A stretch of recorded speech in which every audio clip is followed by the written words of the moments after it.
Okay, guys, quick, sweet video here. The U.S. had just bombed Syria. Why did we bomb Syria? To get rid of Assad. Why do we want to get rid of Assad? Because Assad is indiscriminately and just insanely using chemicals against an already defeated enemy.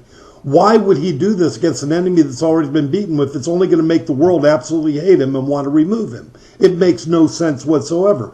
But what do we know? How do we know what's going on in Syria? How do we know these attacks took place? How do we know that he did them? We know them from two sources. Western media and the intel community get all of their Syrian information from two sources: the Syrian Observatory for Human Rights and the White Helmets. Let's first look at SOHR, the Syrian Observatory for Human Rights. Let's take a look at Romney Abdel Rahman. Now, he's hard at work in his office in this picture for the SOHR. He is the single employee of the SOHR. Now, this is where all the information for our intel communities and Western media are getting our information from this one single man who hasn't been in Syria in 17 years. Now, the SOHR and the White Helmets, now they're NGOs, which are non-government organizations. Yet look at the funding, follow the money. George Soros, CIA, UK, and EU are behind them all, 100%. Guys, don't take my word for it. Don't take anyone's word for it. I'm just a guy with a home office and an internet connection. Look it up. This stuff is online. It's all over YouTube. All you have to do is dig. They don't even go out of their way to hide it because people don't look. I'm telling you, this is one guy who is providing information for all Western media outlets, providing information for all national intelligence communities of the most powerful governments in the world that are making decisions of life or death for thousands and thousands of people, causing a migration of immigrants all across the world. And this is one guy in Coventry, UK. It's insanity. Now, how about the White Helmets? Let's take a look at them.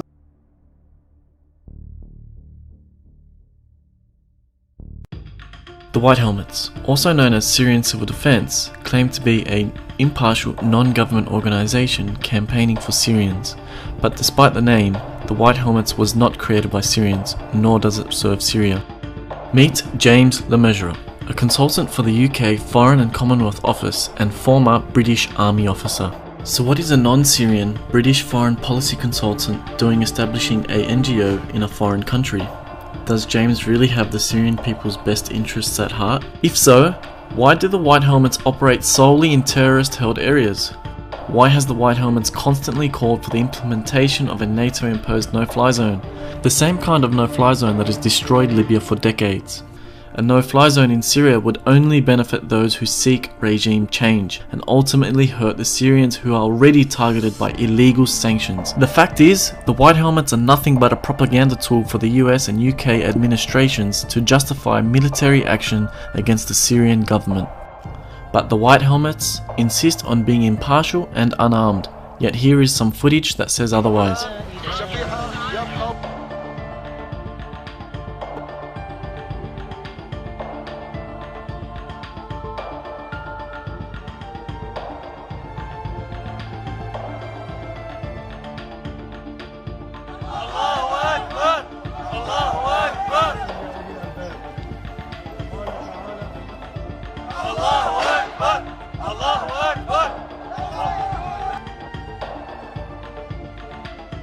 Now, but the airstrikes were probably justified because Assad obviously had attacked his people with gas back in 2013, correct? Wrong. The United Nations sent in inspectors to find out what exactly happened with the chemical attacks of 2013, and they found that the rebels were the ones that were behind the attacks, not Assad.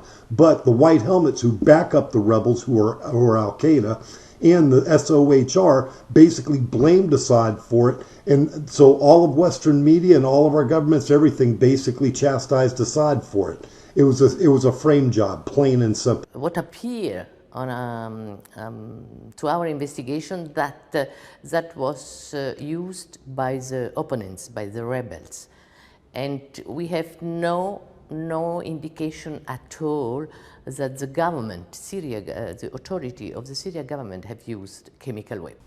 All kinds of really weird stuff going on, guys. You know, so right before these civilian targets are hit that Assad is chastised for and blamed for civilian casualties, Lo and behold, there's U.S. drones in the area right before these strikes. Isn't that kind of strange? We're in the middle here of the market, which is a completely civilian area, and there's just been a large bomb strike on that building behind me. We heard the explosion. We were just about 5 minutes over that way.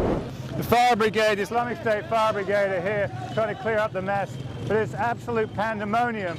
And all this follows a drone which we saw 5 minutes ago, and then Assad's Air Force comes in and drops bombs on the market. Now, as far as I know, the Syrian Air Force does not have drones. That must have been an American drone, but that was definitely Assad's bomb dropping here on the market. So, what's going on? Someone is working with someone around here to drop bombs. Look around. Okay, guys, so why is the U.S. government going after Assad? Why is the EU going after Assad? Why is everyone going after Assad? Because Saudi Arabia wants to run the Qatari pipeline through Syria to feed the EU. And tens of trillions of dollars are on the line. Assad said no. He was going to go with his friends, the Russians, and basically run the Iranian pipeline through Syria to feed the EU. Saudi Arabia wasn't going to have that. And so they used the U.S. war machine once again to kill millions of people between Iraq, Libya, and now Syria. Okay? Now, guys, remember, Russia was not the bad guys. They were fine. But now, all of a sudden, because they're backing something against Saudi Arabia, now all of a sudden, the Russians are demonized. And so they created this illusion that Trump and the Russians were in cahoots. Why? So that Russia and Trump could not communicate, because it would be considered proof that he was working with the Russians. So they have not even talked. They did not want them talking, because they had to get Assad out so that the Qatari pipeline could go through. Plain and simple. Look this stuff up, guys. Okay, Trump is not a rebel anymore fighting the globalists. He is walking in lockstep with them now.